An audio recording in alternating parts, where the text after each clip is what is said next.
I think it's a really fun way to like own a design book. Homie's down bad, like he's going through it. I forget a lot of terms. I feel like I'm dressed like a prof. Like this is how I would dress if I was a history teacher or like, I don't even know, bro. Here's the fit. Oh my gosh. I thought this would be like better framing, but it's not. Oh my god. Oh my god. Hurt my brain. Hi.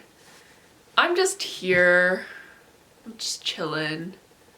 I think I'm gonna refilm my manga haul. Just redo it because I bought more manga. Yeah, I'm gonna redo it.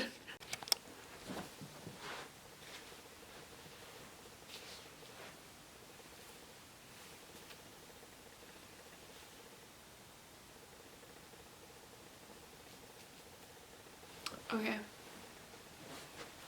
Is this good? Oh my gosh, I almost dropped that. Hello. I think this is good. I think the lighting is okay. Hello. This is like my 4th time trying to film this. Hi, my name is Jano and my current obsession is Tabasco sauce. I don't know, that shit just hits differently. Anyways, hi, welcome to my channel. I've decided to film another manga haul video. Man, that's actually my like true current obsession is like just collecting manga. But yeah, anyways, I decided to share what I got in the past few months. This is like a cumulative effort because a lot of the volumes that I wanted, they are always sold out, but luckily the bookstore that I frequent has been doing a lot of restocks lately, and I've just been, if I see something I buy it, because in the past I'd be like, ah, it's always gonna be here, and nah, that shit sells out so cake. I was gonna say so quick and then like hotcakes. I'm very confused. But anyways, I'm just gonna be sharing a few pickups that I've done. Let's start with Chainsaw Man. Chainsaw Man. Here are the volumes that I've added to my collection. So finally got volume 1. I know, it's like usually you get volume 1 first, but I find that with popular series, it's volume number 1 is the hardest one to get because I feel like it's so easy to get like volume 1 and like see if you like it or not, or if you want to commit. I haven't like delved into it yet, like I haven't reread it yet, so it's mint. She is spick, like honestly. That. And then here we have volume 5. This is like the most recent one I picked up. Volume 5 was sold out online and in stores, but they finally restocked on both platforms. So here's the cover. I think it's fun how each volume's color palettes, it slaps, and it's like a very dynamic and interesting cover. You know, like some covers you look at and it's so like boring. This isn't. Like honestly, I'm very happy to look at this. I don't know like what to talk about in particular. I don't remember exactly what goes on in volume 5, but if I open a page I'm like, oh yeah, yeah. And then here we have volume 6, Reze. I feel like every like good thing that Denji thinks he's being introduced to actually isn't good, but let me just say Reze deserved better. She kind of reminds me of like Toka? Is her name Toka? I don't remember her name, but from Tokyo Ghoul. Then next we have volume 7 of Chainsaw Man. Look at that complimentary... Fuck, I forget a lot of terms. It's a tertiary. Just look at that color palette. It's very complimentary. Also, I love her so much. What's her name? Like Quan Shi?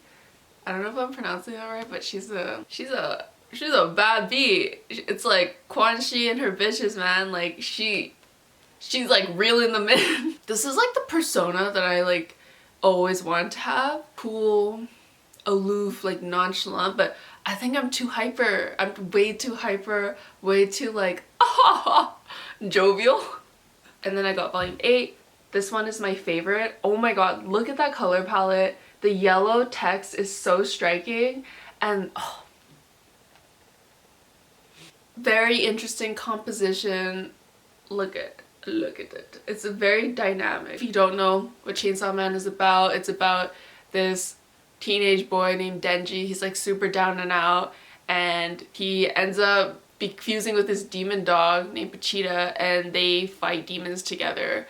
And through that, he goes through a lot of shit. This is like the worst explanation ever, but it's such a chaotic and like sporadic telling of a story that it's honestly, I think you just gotta read it. Tatsuki Fujimoto, his storytelling is so interesting. I watched an analysis video on his works and like the heart behind Chainsaw Man. I think that's what it's called, but I'll link it down below if I find it. It's very interesting because I wasn't too familiar with his other works, but I started to delve into them, and he has very interesting storytelling. If you don't know, he also wrote Fire Punch, and Fire Punch is like the most depressing.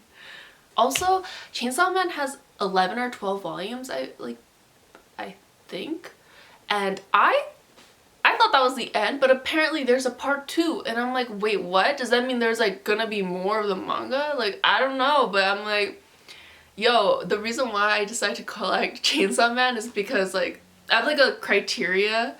It's like number 1 is obviously I have to like the series, right? And then number 2 is because it's like usually under 12 volumes, like around there. Like that's like my new criteria. I have a lot of older series where they're like over 12 volumes. Number 3, if it's over that amount, like 12 volumes, it's because number 1 overrides number 2.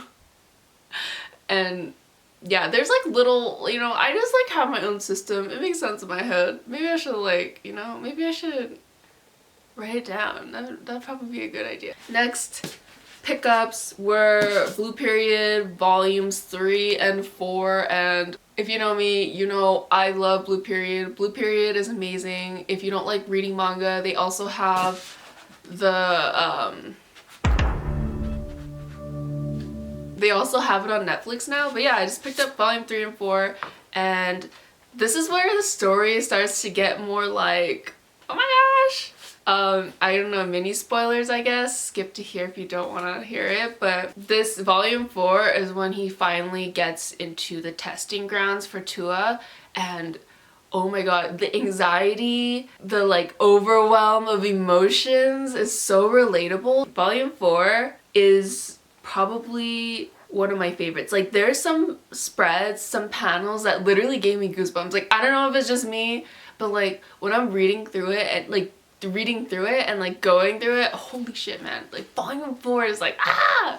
But like, look, just the composition of that, like, I don't know, I'm getting chills right now, holy shit. Even if you don't know anything about the story, you just look at this and you're like, shit, homie's down bad, like, he's going through it. And this is like also mini spoilers, but this happens in volume 4. Dude, let me just say, Koi-chan, like, when he is opening up to Yatora and he starts crying a bit because he's like, yo, you like inspired me to do what I want to do. Like I actually really want to make pastries. Dude, I was gonna cry. I was like, Koi-chan, because Koi-chan looks kind of scary, but like don't judge a book by its cover. He's like a nice dude. In the first filming of this, I talked so much about this shit, but then after, like, now that I'm like refilming it for like the 5th time, I don't even know what I said anymore. I mean, I could go back and look, but shit, the words have been said. I actually like, dude, I don't know if I said this before, but I swear to God, like, Tsubasa Yamaguchi, she like, homie literally writes the characters so realistically. Like I swear to God, I've met some of these in real life. Like the way she portrays art kids, I'm like, damn, like I swear I met that person somewhere. In the next book, I didn't buy this myself, I was gifted it. Shoutouts to my cousin.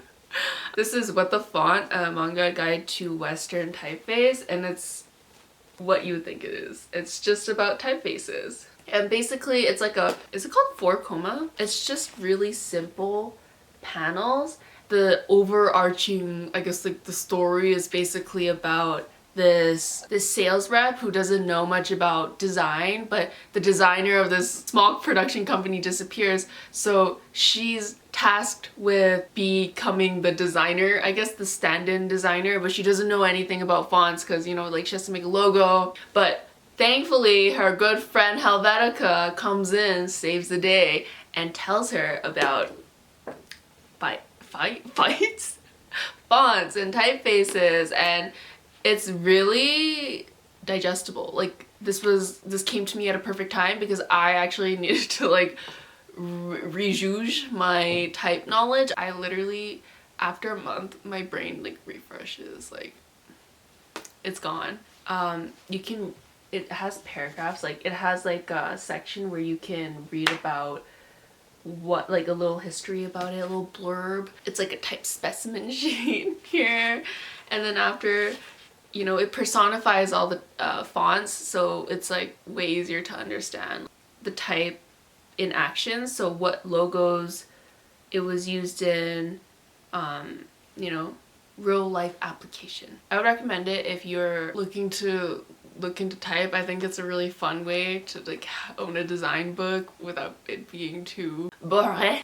Because it personifies the fonts, it's really interesting to see how the author portrays each font and their personality.